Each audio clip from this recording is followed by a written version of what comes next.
Hey there, it's Jimmy again. Thanks for hanging out with me.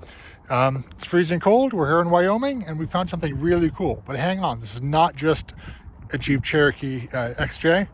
This is even cooler in multiple respects.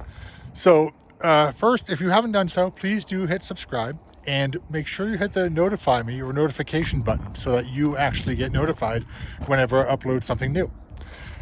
All right, let's get started. So it's obviously a Cherokee Sport. It's a 96 apparently. What's interesting is, well, it's one of the XJ generation, which is obviously the best Cherokee ever. But it's cool. And what's really interesting is two things. One, it's a U.S. mail. It's been used for the U.S. mail for rural postal delivery, which is not uncommon. That happens. If you haven't noticed yet, it's right-hand drive.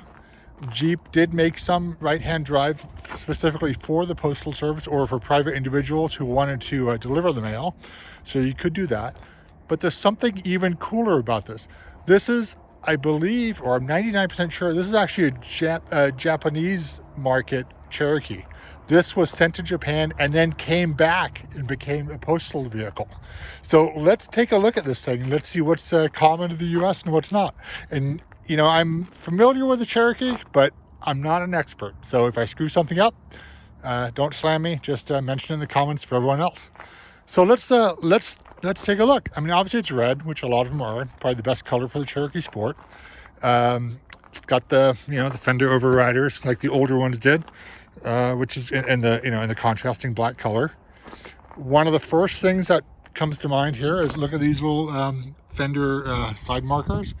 That's definitely a Japanese market thing that they're required to have, which is interesting. The grill, I don't think well, that's not the Cherokee Sport grill, is it? So that's kind of interesting. What's really cool is, let's go look here. This one's obviously got the US mail sticker on it. It's got a lot of wear on this. Is that from dogs jumping up on it? I have no idea. Looks like a remnant of a cool graphic, which we'll take a look at the other side. There's the right-hand drive. Very, very neat. And take a look at the odometer. It took me a while to figure this out. It's the speedometer's in miles per hour, but it looks like the owner put an overlay on it, and what looks like 435,000 miles is actually 435,000 kilometers. That's what the KM is. And the little overlays cut out there to make it obvious. So underneath there is probably the same gauge with kilometers per hour instead of miles per hour. Just like a Canadian car, but obviously if it was Japanese market, that would make sense. And the Japanese do like American cars, so Jeeps are very popular over there. It's surprising, and some of them do come back, obviously. So let's keep looking. We'll go back inside, but other than that, it's pretty normal around here.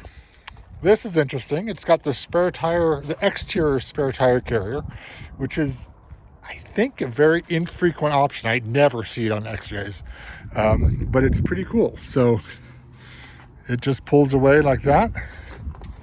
That's obviously where the license plate would have been, and then it has the supplemental right here. It's just, yeah, what is it? Let's see. So it's got the Wyoming plate, but under it is a slightly bigger plate holder, and the Japanese license plates are a little bit bigger than the US ones. So that makes sense. Frequent stops, like a mail vehicle should. Has the 4-liter high output engine, the best engine. And then this is the sticker of the Japanese importer. So everything's looking like, yes, definitely a Japanese vehicle. Or, the importer that was in charge of selling it in Japan.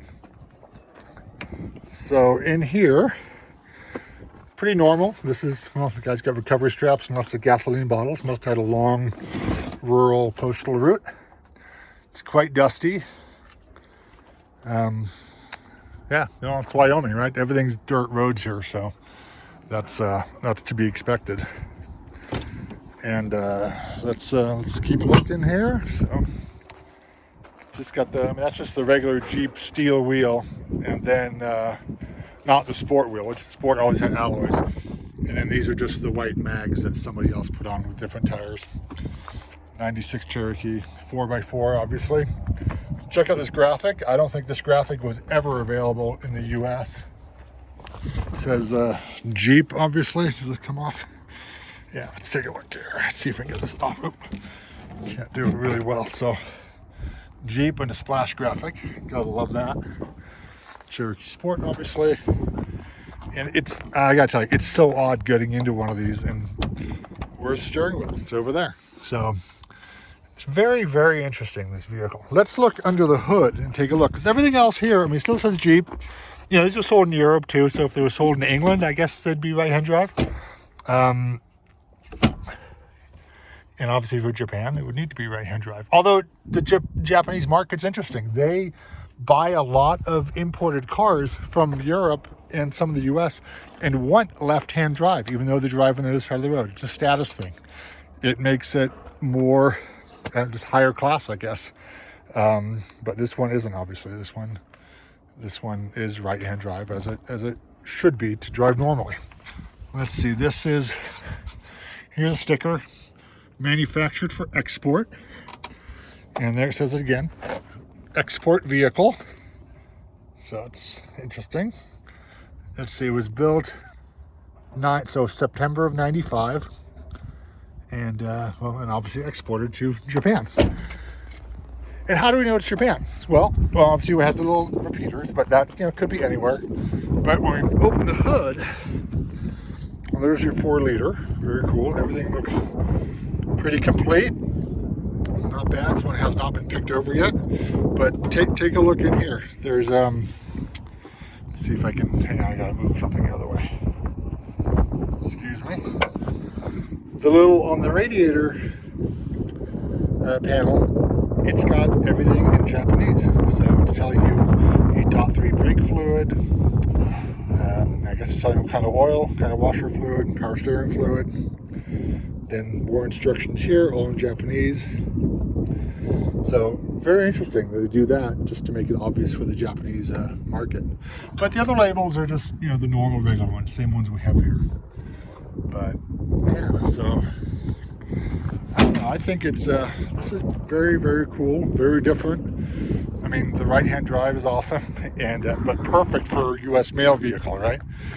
For a private carrier. So gotta like that. But seeing a Japanese market Cherokee back here in the U.S. in Wyoming of all places is just kind of amazing. So anyway, if you liked what you saw, please do hit subscribe and hit the notification button. We'll keep making these. Starting to get back into it. So thanks for joining me, and I hope you enjoy this. So if you know anything about these cars or this one, please add it in the comments. Take it easy. Bye.